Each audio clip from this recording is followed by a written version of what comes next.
여러분 안녕하십니까? JTB 뉴스입니다.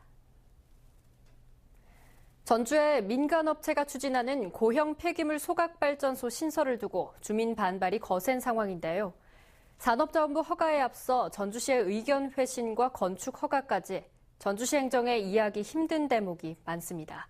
첫 소식 나금동 기자입니다. 산업자원부는 지난해 5월 민간업체가 고형 폐기물 소각발전소 허가를 신청하자 전주시에 의견을 물었습니다. 이에 전주시는 주민 피해가 없도록 해야 한다는 내용을 회신했습니다. 문제는 주민 의견 수렴은 물론 관련 부서 간 협의조차 없이 하루 만에 회신이 이루어졌다는 점입니다. 전주시 내부에서조차 이해하기 힘든 절차였다는 반응이 나옵니다. 의견 다 드려야 돼. 그래가지고 그럼 취합해가지고 종합적으로 판단해서 산자부에다 회신을 해야 되는 것이 맞아요. 전주시의 속전속결식 의견 회신에 산자부는 발전 사업을 허가했고 업체는 지난해 11월 구청에서 건축 허가를 받았습니다. 그런데 이상하게도 발전시설이 아닌 자원순환시설로 건축 허가를 신청했는데 구청 측은 그대로 허가를 내줬습니다. 이미 고형 폐기물을 태워 발전 사업을 추진하는 일이 알려졌지만 역시 시청과 구청, 관련 부서 간의 협의는 없었습니다. 허가 신청이 들어왔다라는 거를 협의를 해보셨나요? 허가 나갈 때 당시 최종적인 것은 자원순환시설이지 어떠한 발전시설로서는 아니다 이게. 그럼 다른 부서랑 협의할 이유가? 네. 결국 전주시의 소극적이고 석연치 않은 행정에 고형 폐기물 발전소 사업이 1년 4개월간 아무런 제동이 걸리지 않은 채 진행됐습니다. 도시계획위원회가 발전시설 결정을 부결시키면 발전 사업을 할 수 없는데도 업체 측은 절반 넘게 공사를 진행했습니다. 전북녹색연합은 성명을 내고 주민 의견을 충분히 듣지 않았고 주변에 주거단지가 몰려있다며 도시계획위원회는 부결시켜야 한다고 촉구했습니다. JTB 뉴스 나금동입니다. 이처럼 이해하기 힘든 행정을 펼친 전주시가 폐기물 소각발전소 신설을 반대한다는 입장을 밝혔습니다. 주민 반발이 거세지자 뒤늦게 발을 빼고 있다는 비판이 나오고 있습니다. 권대성 기자가 보도합니다. 전주시는 그제 폐기물 소각발전소 건립을 반대한다고 밝혔습니다. 사업의 최종 문턱인 도시계획시설 결정을 불과 이틀 사업에 반발하는 주민들이 집회를 예고한 하루 전이었습니다. 집회에 나온 주민들은 1년 4개월간 쉬쉬하다가 부랴부랴 내놓은 반대 입장을 믿기 어렵다고 말합니다. 여론 물타기용이 아니냐는 겁니다. 왜 여태까지는 아무 말 안 하고 있다가 그렇게 기사가 나가고 이러한 여론이 좀 형성이 되고 하니까 갑자기 입장 표명을 했다고? 전주시는 반대 입장을 밝히면서도 그동안 행정 절차에 문제가 없었는지 반대 입장을 어떻게 관철시킬지는 설명하지 않았습니다. 대신 도시계획위원회가 발전시설로 결정해주지 않으면 발전 사업은 불가능하다고 말했습니다. 전주시에는 책임이 없다는 점만 강조하려는 것 아니냐는 비판이 나옵니다. 명확하게 해명을 하셔야 되고요. 또 전주시는 전주 시민에게 사과를 해야 된다고 봅니다. 그렇지 않고서는 전주시는 어떤 책임 회피용이라고 볼 수밖에 없습니다. 폐기물 소각 발전소 건립을 두고 도시계획위원회가 어떤 결정을 내리든 전주시의 대응은 비난을 명키 어려워 보입니다. JTB 뉴스 권대성입니다. 그동안 지역 출신 고등학생에 대해서만 무상급식을 해온 완주군이 내년부터 다른 지역 출신 학생들에게도 급식비를 지원하기로 했습니다. 전라북도는 이에 따라 모든 군 지역에서 100% 초중고 무상급식이 이루어지게 됐습니다. 이승환 기자의 보도입니다. 완주에 있는 한 고등학교 급식 시간입니다. 이 학교의 15%가량인 완주 출신 학생들은 무상급식을 하고 있지만 전주 등 타지 출신 학생들은 절반을 내고 있습니다. 한 끼에 3,100원인 급식비 가운데 전북교육청이 절반을 지원하고 있지만 완주군은 나머지 절반을 지역 출신 학생들에게만 지원하고 있기 때문입니다. 경제적으로 어려움이 없으신 분들은 그게 큰 문제가 안 되는데 어려운 상황에 있는 학부모님들께서는 그것도 부담이 되지 않겠습니까?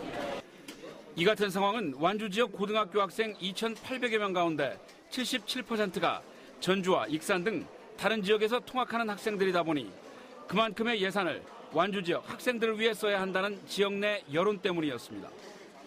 완주군은 하지만 교육청의 꾸준한 요청과 변화된 여론을 반영해서 내년부터는 타 지역 출신 학생들에게도 100% 무상급식을 하기로 했습니다.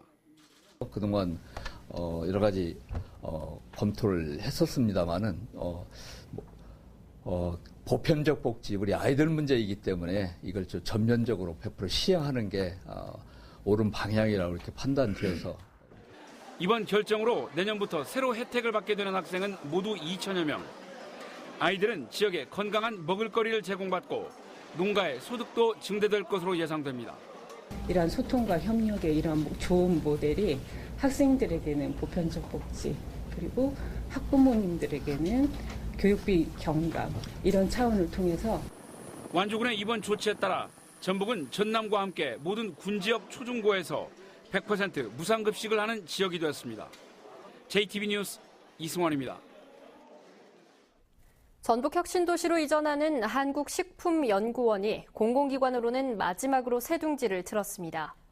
전북혁신도시의 12개 이전 기관의 입주가 모두 마무리되면서 혁신도시 시즌2 사업도 본격적으로 추진됩니다. 정원익 기자입니다. 경기도에 있던 한국식품연구원이 전북시대를 열었습니다. 전북혁신도시로 이전하는 12개 공공기관 가운데 마지막으로 400여 명의 임직원이 근무하게 됩니다. 식품연구원은 지난 1987년 농수산업과 식품산업 발전을 위해 정부 출연 연구기관으로 설립돼 올해 30주년을 맞습니다. 식품 기능성 규명, 식품 안전성과 전통식품 세계화 연구 개발 등을 맡고 있습니다. 옆에 있는 농식품 기관들과 협업을 해서 새로운 클러스터를 구성해서 세계적인 식품 연구 단지가 되도록 노력하겠습니다. 전북혁신도시의 공공기관 이전이 마무리됨에 따라 새로운 지역 발전의 거점이 될 것이라는 기대가 큽니다.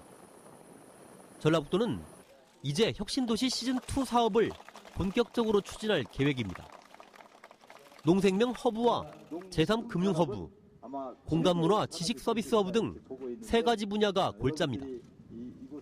새 정부 역시 100대 국정과제에 혁신도시 시즌2 사업을 명시했습니다.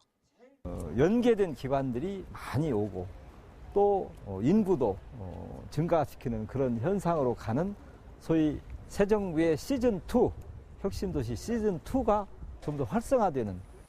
전북혁신도시가 전북의 새로운 성장 동력으로 자리 잡을 수 있도록 시즌2 사업에 대한 역량 집중이 필요해 보입니다. JTB 뉴스 정원익입니다. 문재인 정부가 출범한 지도 벌써 넉 달이 넘었지만 지역 현안의 해법은 여전히 안개 속입니다. 국민의당 전북 의원들이 기자회견을 열고 정부의 적극적인 개입을 촉구했습니다. 김철 기자입니다. 국민의당 전북 의원들이 국회에서 합동 기자회견을 열고 정부가 지역의 6대 현안 해결에 앞장서라고 촉구했습니다. 먼저 최근 브라질 최대 철광석 기업이 2조 5천억 원의 초대형 광석 운반선을 발주했다며 현대중공업이 이를 수주하면 반드시 군산에 배치하라고 요구했습니다. 현대중공업 군산주선소가 초대형 광석 운반선을 대거 수주할 수 있도록 정부 차원의 지급 보증 등 수단과 방법을 총동원해 주실 것을 정부에 강력히 촉구합니다. 농업 예산의 증액 필요성도 강조했습니다. 정부의 내년도 농림축산식품부 예산 증가율이 0.03%에 그쳤다며 이는 농업 홀대라고 주장했습니다. 국회 예산 심의 단계에서 농업 예산을 늘려 민족의 생명산업을 지키고 육성하겠습니다. 또 서남대 유지와 새만금 신항만 예산 증액, 그리고 동합기념공원과 지도권 산림치유원의 예산 편성도 정부와 민주당의 과제라고 말했습니다. 민주당 전북도당은 6대 현안 해결에 최선을 다하고 있다며 국민의당의 협치가 필요하다고 맞섰습니다. 국민의당이 지역 현안을 놓고 민주당의 분발을 촉구함에 따라 두 정당의 민심 잡기 경쟁이 치열해질 것으로 보입니다. JTB 뉴스 김철우입니다. 뛰어난 맛과 향을 자랑하는 지리산의 오미자 출하가 한창입니다. 장수군 보건의료원이 추석 연휴에 비상진료 체계를 가동합니다. 시군 소식 주혜인 기자입니다. 잘 익은 오미자가 가을 햇살 아래 보석처럼 반짝거립니다. 기온이 서늘하고 병해충이 적은 지리산 청정 지역에서 자란 덕분에 뛰어난 맛과 향을 자랑합니다. 남원시는 오미자의 부가가치를 높여 농가 소득을 더 높인다는 계획입니다. 지리산 청정 지역에서 생산된 오미자는 품질이 우수하고 당도가 좋아 소비자들이 많이 찾고 있습니다. 장수군 보건의료원이 추석 연휴에 비상진료 체계를 가동합니다. 연휴 기간 당직 의료기관과 약국은 정상 진료를 하고 진료대책 상황실에서는 24시간 응급 환자에 대한 안내와 처치를 지도할 계획입니다. 진료 공백을 막기 위해 당직 의료기관과 당번 약국을 지정해 국민들이 진료와 의약품을 구입하는데 불편함이 없도록 최선을 다해 비상진료 대책을 추진하겠습니다. 군산시가 월명동에 있는 도란도란 우체통거리 주민들과 정관협정을 체결했습니다.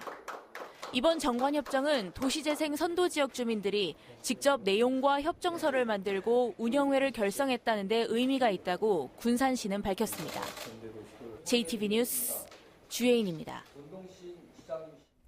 전반적인 경기 개선 흐름 속에서도 전라북도는 3, 4분기에 유일하게 부진을 면치 못했습니다. 한국은행 전북본부에 따르면 전북은 2, 4분기에 비해 제조업과 서비스업 생산과 소비가 소폭 감소했으며 수출은 보합, 설비와 건설 투자는 소폭 증가했다고 밝혔습니다. 경기 부진은 주로 승용차와 조선 분야의 침체 여파로 호남권 등 모든 권역의 3, 4분기 경기가 보합 혹은 소폭 개선된 상황에서 전북만 유일하게 소폭 악화된 것으로 분석됐습니다. 군산 전북대병원 건립과 관련해 군산시가 요구한 정부 지원금 증액이 어려울 것으로 보입니다.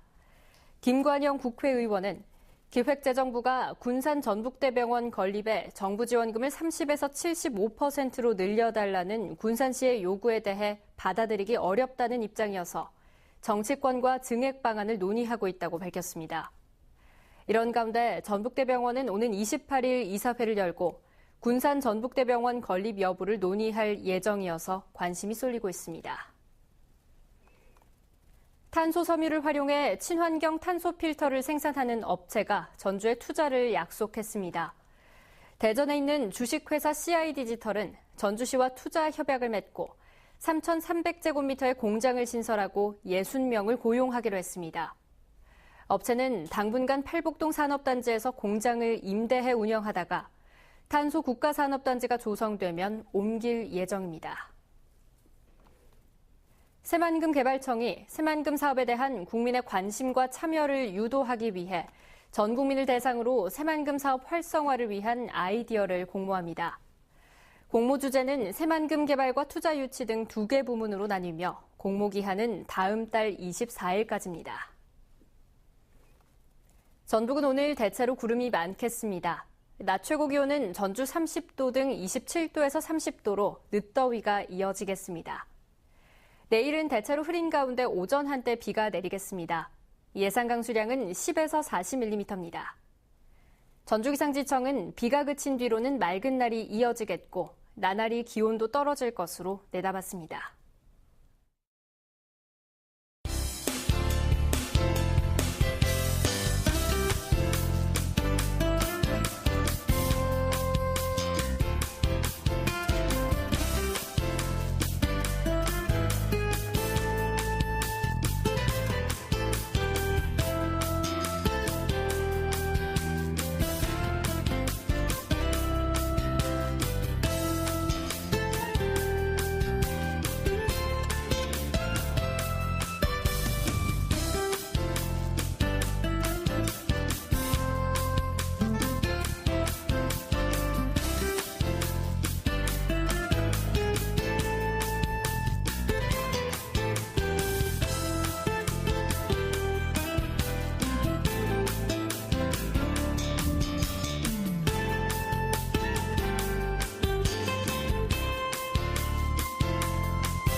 JTB 뉴스를 마칩니다. 함께해 주신 여러분 고맙습니다.